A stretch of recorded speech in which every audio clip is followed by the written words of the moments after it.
Hürmetli vatandaş, bugünkü leksiyalarımızı başlayımız. Leksiyada sıdağa ediyoruz, o baş fingirtondun sözdeyimiz.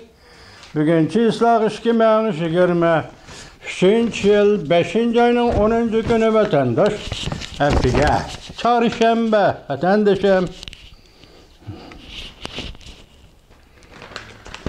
Vaziyet doğrusu da gep kılsak vatandaşım. Bugün vaziyet doğrusu da men ançı sözlemek. Fakat Tayvan'daki pulu qaraydigan yilla torpili video film işleş kanalının başquruvchisi Li Tatay. Li Tatay hanımның gepeleli sizlarga vaziyetni bugün tapşırıp bakay bir anlap yakınla vatandaşım vaziyet mundaq. Xos xabar. Viktoriya kuni Moskvada harbiy paradning vaqti bek qisqa bo'ldi. 10 türlük harbiy qurol-yarog' namoyon qilindi yoki namoyish qilindi. Ikkinchi dunyo urushi davridagi harbiy mashinalar, tanklar paraddan o'tdi. Yadro qurollari iqtidorni saqlab qolmoqchi bo'ldi.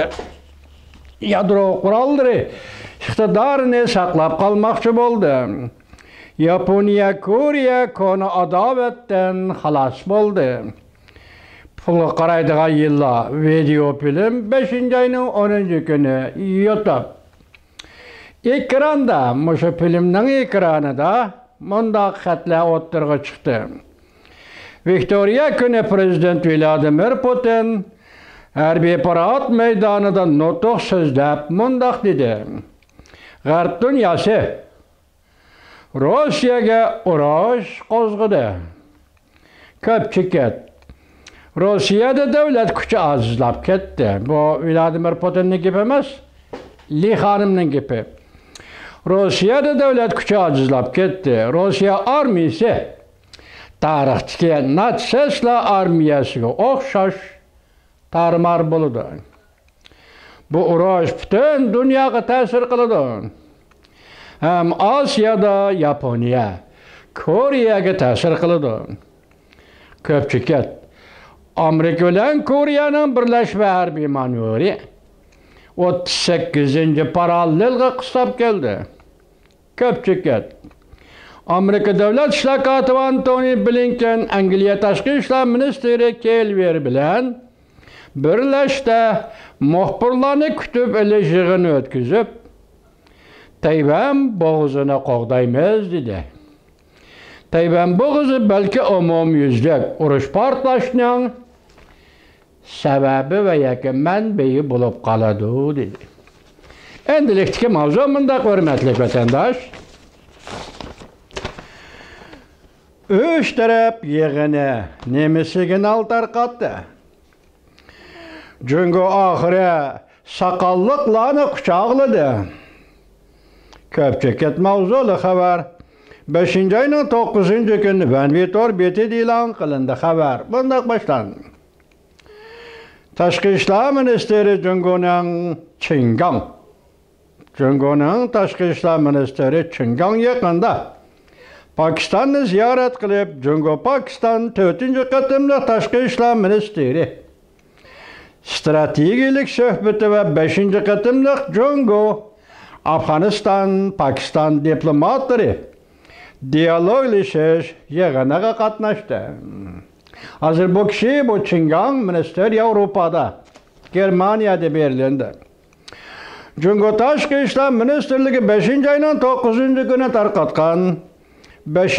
qatimliq Jungo Afg'oniston Pokiston diplomatlari birlashma bayonoti shuni oshkorlab berdiki, jumladan Pokiston Talibanlarini ve Sharqiy Turkiston Islom harakati tashkilotini o'z ichiga olgan har qanday kishining, tashkilotlar va siyosiy partiyalarning ushbu davlatning territoriyasidan foydalanib, bu rayonning bexatarligi va manfaatlariga ziyonkashlik qilishiga, tahdid solishiga, zo'ravonlik harakatlari bilan shug'ullanishiga yo'l qo'yilmaydi. Demek Jungo, Pakistan, Afg'oniston 3 davlat açkan yig'inda tarqalib chiqayotgan xabarlar. Yo'l qo'yilmaydi deyildi. Birleşme bayanatda. Bu Taliban Afganistan yani siyasi sahneye çıkandan beri xalqaro sorunlarda zo'ravonlik qarshi tunji qatim va'da berganligi bo'lib, hamda Sharqiy Turkiston Islom Markazi tashkilotini eg'izga oldi. Bu bayonot tarqatilgan yana bir muhim ishora shu bo'ldiki, Afg'onistonning mushur ayında aloqalashish munosabatlari tuguni bo'lishining yoshirin kuchini qo'llaganligi bo'lib hisoblanadi. Bir yo'l, bir belbog' ram kishi ichida Jungo, Pokiston, Afg'oniston hamkorligini qurib chiqadiganligini qayta sharhladi. Va Jungo Pokiston iqtisodiy koridorini Afg'onistonga uzartmoqchi bo'lishdi. Bu plan Jungoning bir yo'l, bir belbog' tashabbusini Afg'onistonga kengaytishni, Jungoning bir yo'l, bir belbog' tashabbusi bo'yicha Afg'onistonda hamkorlashmoqchi bo'lganligini jakarlaganligiga barobardir. 4-oyning 12-kuni Jungo Tashqi ishlar ministrligi Afg'oniston masalasi to'g'risidagi Jungoning maydoni hujjatini e'lon qilib, mundaq degan edi. Jungo taraf Afg'onistonning bir yo'l, bir belbog' qurilishi qatnashishini qarshi oladi. Afg'onistonning bu rayonda iqtisodiy hamkorlik va o'zaro aloqa munosabatlar qatnashishni qo'llaydi. Quruqlikda bekinib qolgan davlat bo'lishdan quruqlikda aloqa qilishadigan davlatga aylanishini qabul qila oladi deyilgan. 4-oyning 13-kuni Jungo, Rossiya, Pokiston, Iran 3 davlat diplomatlari O'zbekiston Samarqand yig'in o'tkazib, Afg'oniston masalasi bo'yicha ikinci qatim g'ayri-rasmiy yig'in o'tkazgan bo'lib hisoblandi. Minister Chingam yig'inda Jungo tarafning bir yo'l, bir belbog' ramkasi ostida Jungo Pokiston iqtisodiy koridorini ilgari surib, Jungo O'rta Osiyo, G'arbiy Osiyo iqtisod koridorini Afg'onistonga uzartmoqchi. Afg'onistonga yordam berib, quruqlikda hamkorlashuvchi davlatga aylantirmoqchi bo'ldi. 2 oydan beri Afg'oniston